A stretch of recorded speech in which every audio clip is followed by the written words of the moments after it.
For 2 days, the press have speculated over the name of City's new manager. The clear favourite is John Bond from Norwich City. City chairman Peter Swales has telephoned Norwich City's Sir Arthur South. South wants £200,000 compensation for Bond because his contract still has 6 years to run.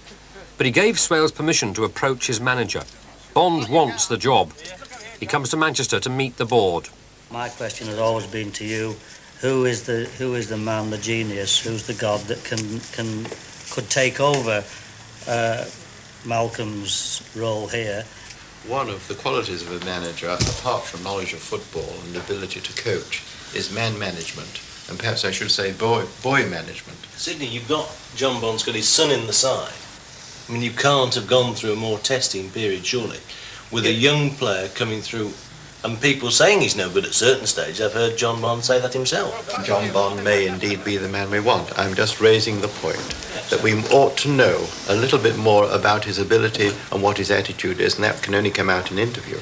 Do you realise how serious the position is here? Yeah. And that it's quite a fair bet that we can get relegated. Yeah, I'm terribly aware of the position. Don't you have any fears about that? Because if I come here and if I sign on for this as manager of this football club, I know it's a mammoth task, and I know the needs of you gents around this table, and I also know the needs of the supporters who come and pay the monies to watch the team week in and week out.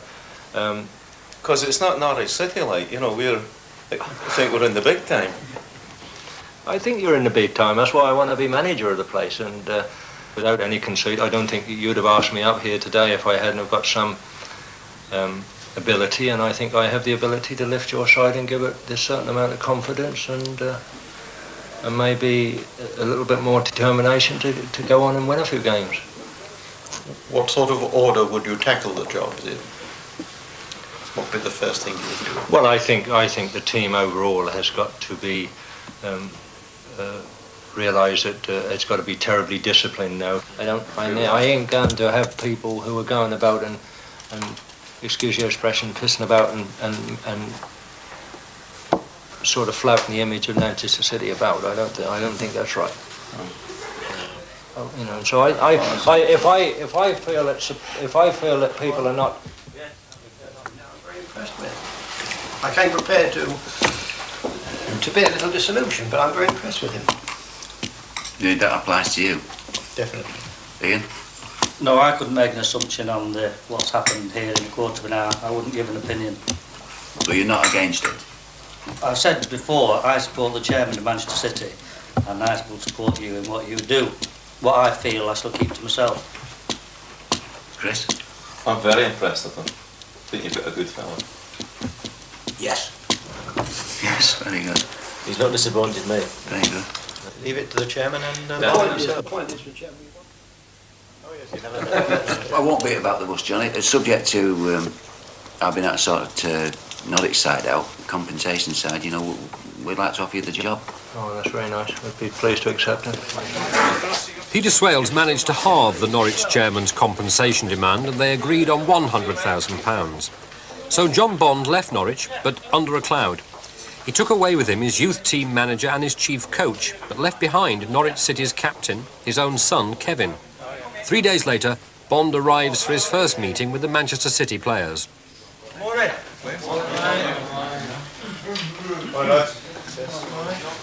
Well, lads, I've just got you in here together today, just for a couple of minutes, for my sins or whichever. I'm going to be your new manager. I'll decide how you and myself work together, how long I'm going to be here.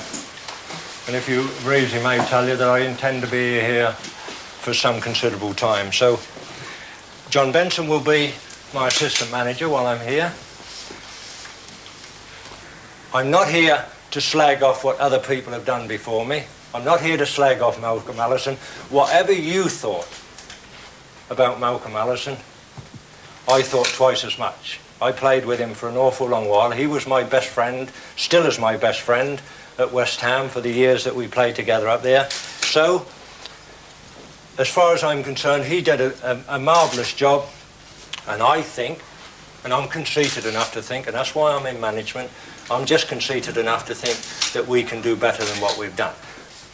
We have little forms of discipline if people misbehave and do things wrong. For instance, if you're late in training, you get fined. If you're late for the coach, you get fined. On match days,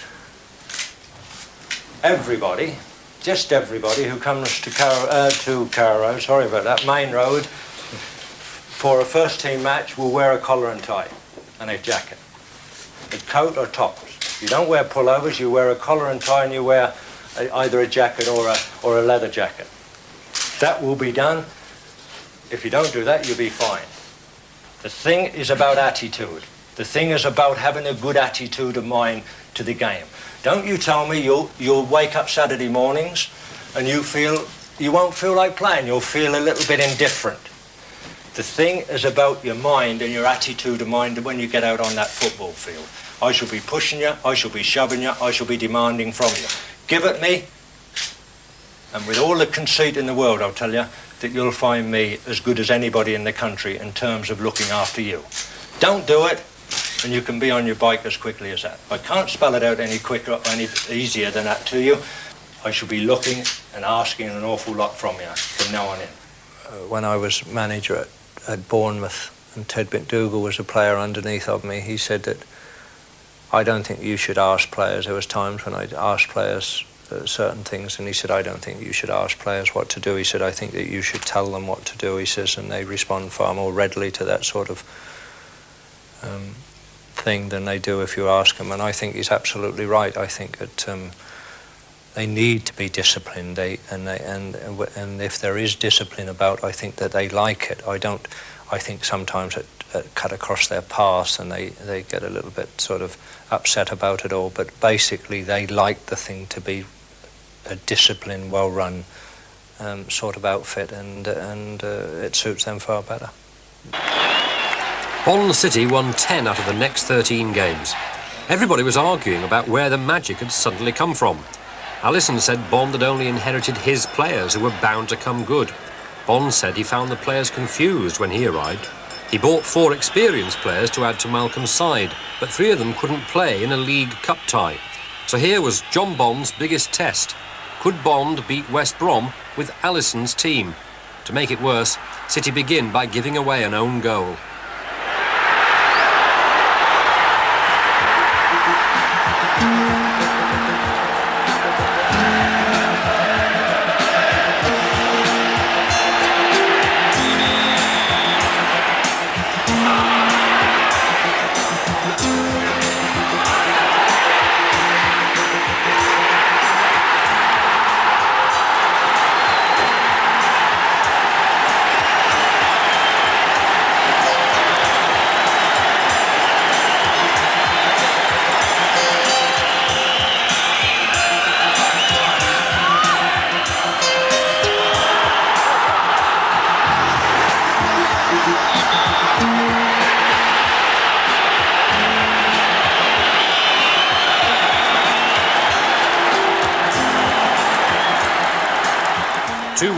City have made it.